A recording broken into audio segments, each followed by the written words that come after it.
Olá, que satisfação estarmos juntos com mais um programa Fala que eu discuto e 1º de abril, né?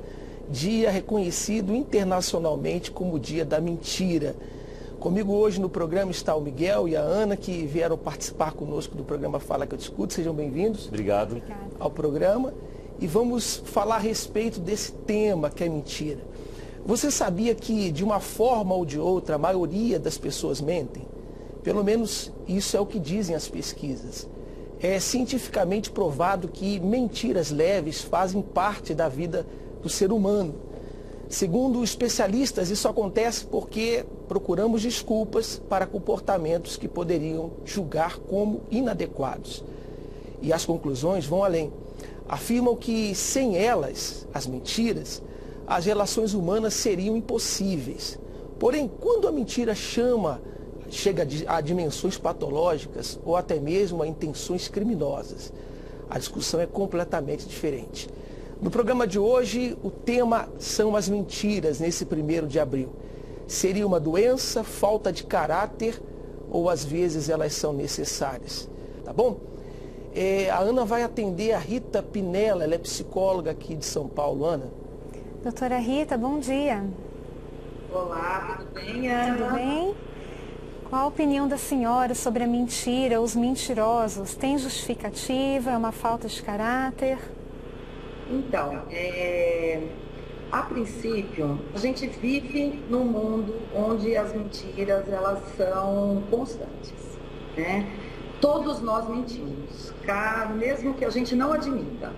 Eu diria até que até no mundo animal a gente encontra mentira. Um exemplo clássico seria o camaleão, né? Ele se camufla, né?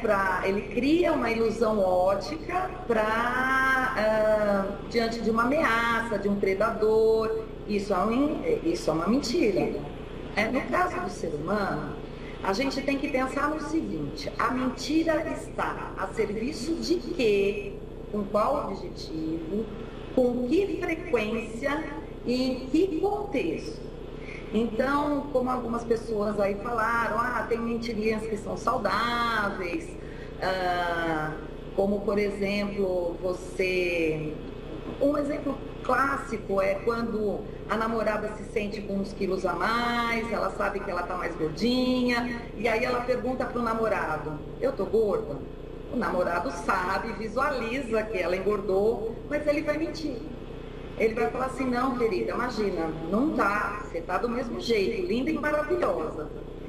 Ele finge que ele está dizendo uma verdade e ela finge que acredita. Isso impede ela de mudar, de melhorar também, né? De prestar mais atenção na saúde, no cuidado para com ela também. Com certeza, mas ele está fazendo em cima de uma justificativa de não magoar, de não criar um confronto, de não gerar um desconforto momentâneo, mas ambos sabem qual é a verdade. Às vezes a mentira acontece também para evitar uma punição. Então a criança quebra o vidro da janela e aí vem o pai com aquela autoridade e ela, com medo de ser castigada, ela mente, ela coloca a culpa no amiguinho imaginário. Então muitas vezes a mentira é para evitar, né, um confronto, é para manter uma relação mais pacífica, né? Agora, quando se trata de falta de caráter, é quando a mentira tem como único objetivo a sua satisfação pessoal, né? O seu benefício próprio, sem pensar nas consequências que isso pode causar ao outro. E isso, gente, assim, infelizmente, muitos casos aparecem no consultório. Não do mentiroso, mas da vítima. Doutora Rita, qual seria a melhor maneira de lidar com o mentiroso? Às vezes, para quem é profissional na área, sabe os tratamentos, mas, por exemplo, aquela esposa que tem um marido, que ele tem o vício da mentira, os pais que não sabem como lidar com o filho, tem algum conselho que poderia servir como primeiro passo para lidar com uma pessoa que sofre com o vício da mentira? Para quem está do lado dessa pessoa, né? Sim. A gente tem que pensar, como já foi dito, né, em alguns depoimentos anteriores, que o mentiroso, ele também sofre, né? Principalmente se ele for um mentiroso compulsivo. Ele vai ter que cada vez ter mentiras mais elaboradas, ser mais criativo para não ser pego. Isso gera estresse, isso gera até doenças físicas, uma gastrite, né? Gera uma ansiedade. Então, ele também está sofrendo. A pessoa que está perto dele tem que entender, muitas vezes, se for um distúrbio de personalidade, se for um mitomaníaco, como a gente fala, que é uma compulsão à mentira, ela precisa perceber que é uma doença, né?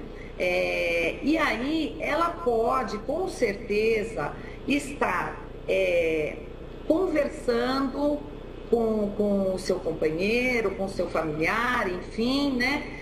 Tentando flagrá-lo no sentido de que tanto ele está sofrendo como as pessoas que estão à volta dele, né? Todo mundo está sofrendo resultados em cima dessas mentiras e que precisa ser tratado, porque a mentira nada mais é do que uma fuga da realidade, né? A realidade não está sendo aceita por algum motivo, ou porque ela é muito dolorosa, ou porque a pessoa está vivendo dentro de um lar desestruturado, ela foge da realidade. Então, é levar essa pessoa a ter conscientização de que ela pode enfrentar a realidade e pode buscar outros recursos sem ser inventar uma realidade paralela, né? Ela tem recursos de enfrentar essa realidade que ela não está gostando e buscar outros caminhos. Tá ok, doutora. Muito obrigada pela sua participação. Continue conosco. Eu que agradeço. Muito obrigada.